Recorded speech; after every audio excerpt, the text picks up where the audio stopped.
Oh, so I picked up another new rifle. This is a Savage RXR22. As you can see right there. So what comes in the box?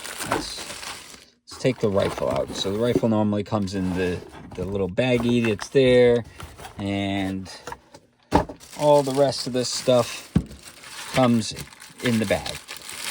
So what we have here is we have an instruction manual.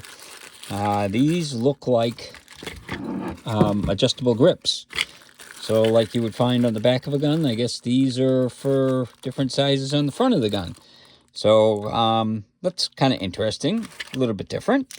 Typical lock, earplugs, which are a nice little thing to add, and a 10-round magazine that is same thing as a Ruger 1022.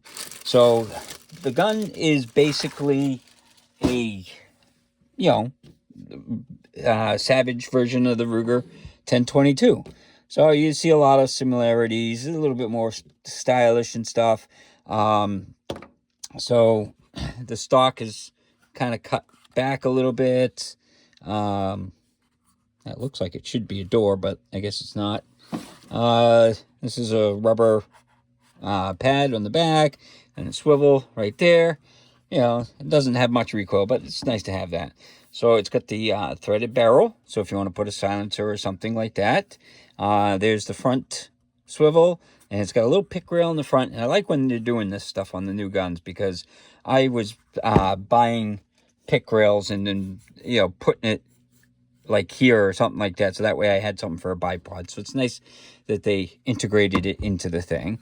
And then of course you get a chamber flag, which that's a standard for most things. So the trigger guard looks kind of funky, but you can't everything look like it's classic. So now I see it right here. It says made in Turkey. I don't know if you can see it. It's upside down, but so a lot of guns are being made in Turkey, which it's fine, I guess. Then it's got the pick rail, which is nice. There's no sights on it. And then it's got the charging handle there, and the safety is right here. So you've got a cross bolt safety, and then the mag release is right there. So if we put this in like that, let's see how it fits. So it looks like it's made so you can do it right from, I guess if your finger's long enough, you can hit right from here. Well, I guess it's made for a right-handed foot in that. So that's kind of nice. It's not left-handed though. These people have to realize that there's not just right-handed people out there. So, but that's the mag. And let's get the basics. So it's all polymer stock. This feels like it's polymer. So it's probably mostly polymer, with the bolt being either steel or stainless steel, or maybe aluminum, and then probably a steel barrel. So let's see how light it is. Having all this polymer, it's probably pretty light. So 4 pounds 10 ounces. So it's not as light as I thought it would be, but it is fairly light.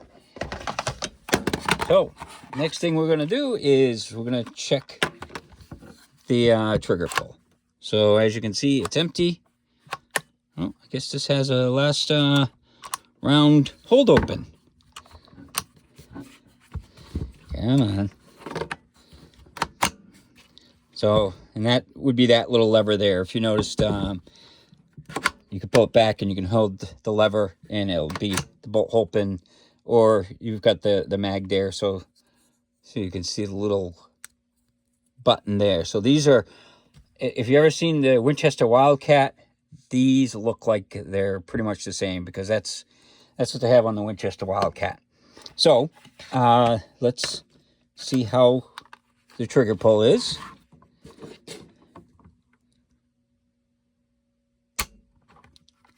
I got 5 pounds, 11 ounces. So it's not super lightweight or anything. It's standard for like a hunting rifle, target or whatever. So, yeah, and it uses 10-22 mags, which is one of the reasons why I bought it, is because I got a million of those. So that's convenient for me because, you know, when you have, I got what, 5 guns that use it now. So it's nice that it uses it, because then I don't have to buy all these different mags. So what I'm gonna do is, because it's got no sights, I bought this. This is a CV Life 3x9x40. It's one of the little 8-inch scopes. I had bought that for lever action, but I couldn't use it because of the top injection. So I'm going to put that on. I'm going to put that on. So give me a couple minutes. Oh, that's what it looks like with the CV Life scope on it. I like these scopes because they're nice and short. And then they got a pretty long eye relief. And then I put on this paracord. This is the only one I had left, so I may get a different one that matches the color here. But for now, that's what's on there. So why don't we take it out to the range and see how it shoots. We're out here with the Savage RXR22, and I'm just sighting it in. So let's see how it does.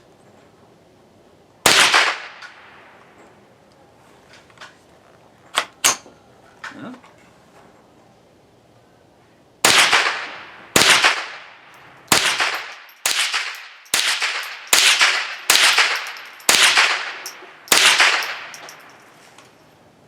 Well, I had one hiccup there, but it's sighted in now. So we're out at the range with the Savage model RXR22. I got some 36 grain Federal 22s, and this is the 10 round mag that it came with, so let's see how it does.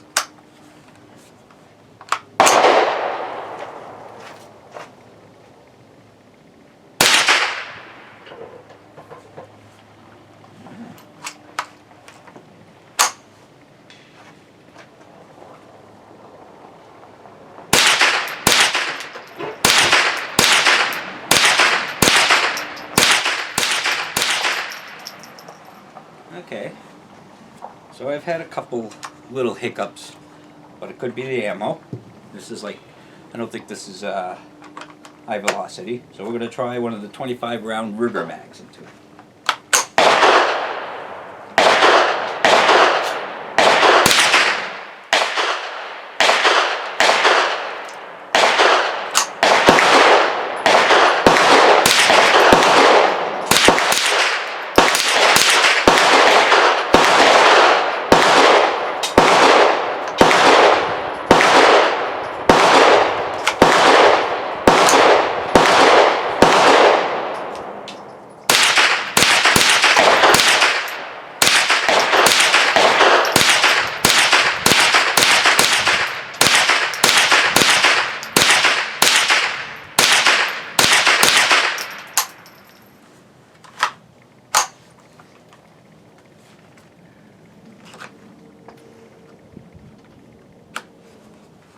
So I had a couple hiccups with it.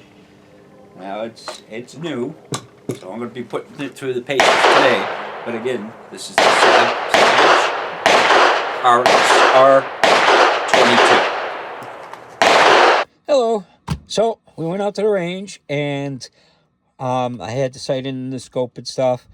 So the scope was pretty good. So this was off the bipod, sightening it in. So this was just at 10 yards. I just wanted to make sure that it was dead on. And then, like, I did some offhand shoots. You know, now this is, 35 rounds. And again, this is, another 35 rounds. So, and that's not off of bipod. So it's pretty accurate. And like I said, this was only at 10 yards because I that's what the target was set at. And, you know, it was just for fun. So the scope worked really good. It's one of those CV Life 3x9 by 40, and it's like a real short one. I like these scopes. They're nice and small. They're great for, you know, if you got like an AR or 22 like this. So now taking it apart, you really don't have to take it all apart. There you have the little lever there, so you know you would just take out the mag, and then you can pull the bolt back, lock it in, and clean it. It's pretty easy to get inside to clean it like that. So now the thing about these RX22s, now all the parts are supposedly interchangeable with a Ruger 1022. So that was one of the nice things, is you can change the barrels and fire control and a lot of that stuff. Now, out at the range, I did have some problems. So not a lot. You know, I probably put a couple hundred rounds through it. Probably, you know, it's like a handful of problems. Some of it was stovepiping or just not coming back all the way. This is what I was using, and this is good ammo. I've had great luck with it. So the gun may be a little fussy, or it could be just breaking in. So I don't want to trash the gun for a handful of misfires, or it was just not ejecting it all the way.